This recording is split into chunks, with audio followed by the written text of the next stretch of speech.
I am really thrilled to have as my guest today, Doug Peterson. He's a GPS guy. He's about get priorities straight. I'm going to explain that all in a second. Doug, welcome to the show. Thank you very much. Good to be here. You know, the reason I want to have you here is because I love the name of your business, Get Priorities Straight. And of course, it's got the whole GPS component of getting everybody in the right direction. But what I'm finding, and what I learned from you on a previous Shrimp Tank podcast, is that a lot of people have challenges with personal finances, right? They do. It's really not taught. Well, it's not taught, and part of this is that I have heard a number of people say, "Boy, I just don't know where my money's going," or my spouse doesn't know where our money is going, or my spouse won't tell me where our money is going. And it's not like they don't have money coming in. In fact, a lot of cases, there's a lot of money coming in, but nobody knows where it's going. Have you heard any of those before, Doug? I've heard all of those. What is happening in most of the situations that you see? What is the biggest challenge? And let's just use couples for now. We can talk about individuals, but let's just say couples. What's the biggest challenge couples have with dealing with personal finances, even though they may have, quite a bit of income coming in?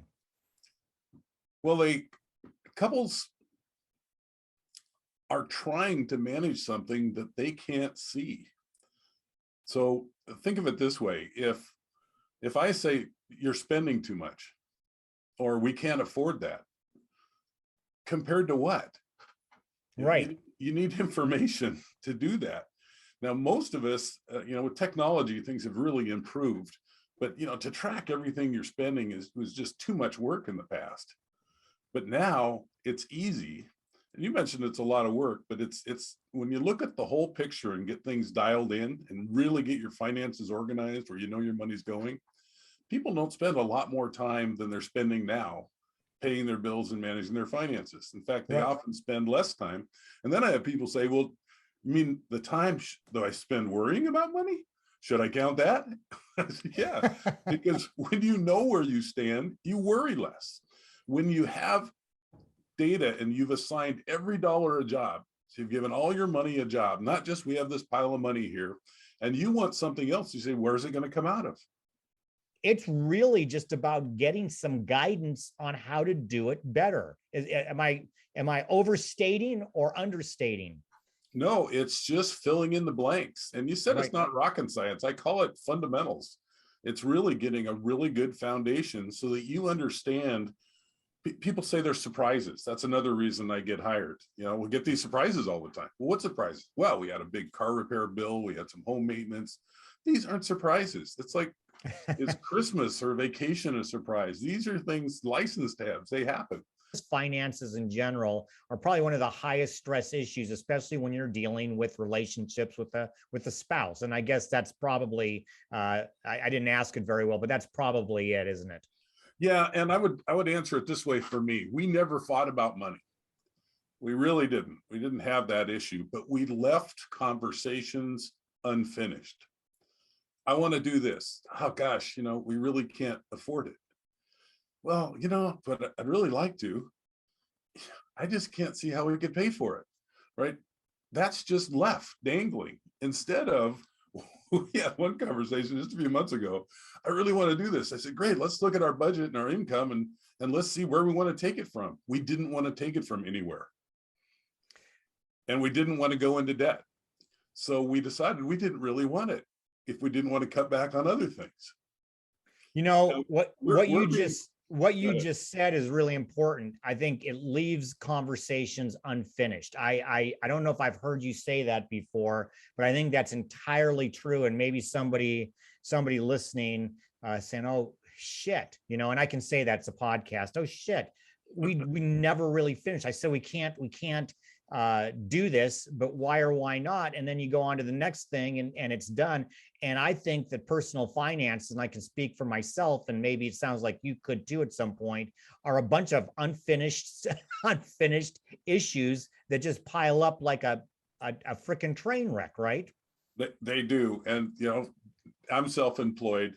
And I remember before doing this, my wife having tough months. Have you ever had a tough month, Dan? Oh, You ever been through a pandemic?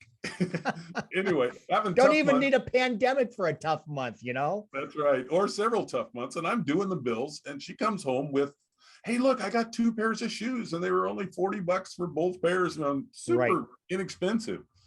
Well, how many shoes do you need? I'm thinking, I'm still having trouble meeting the bills, and it's bothering me. right. Now, I'm also not wanting to rain on her parade. It was $40. I don't want to just be the bad guy. What I didn't realize until we did this is she took back more than half of the stuff that she bought. That's what she does. She buys stuff. If it doesn't like it, she takes it back. Right. Well, I thought she kept it all. So I thought all this money is going out. And when I realized, and we actually were watching where our money goes, she's very responsible with money. She's very thrifty and reasonable. But because I didn't know, it bothered me. And Yeah. that, when you're talking about stress, those are the unfinished items. They're the things that there's no resolution to. They're just those gnawing things that eat at you. Well, when we don't know what's going on, we behave differently. When we know where all our money is going out or how much we don't have, think of time management. When you look at all the things you need to do during the day and you schedule them in, do you have any time left?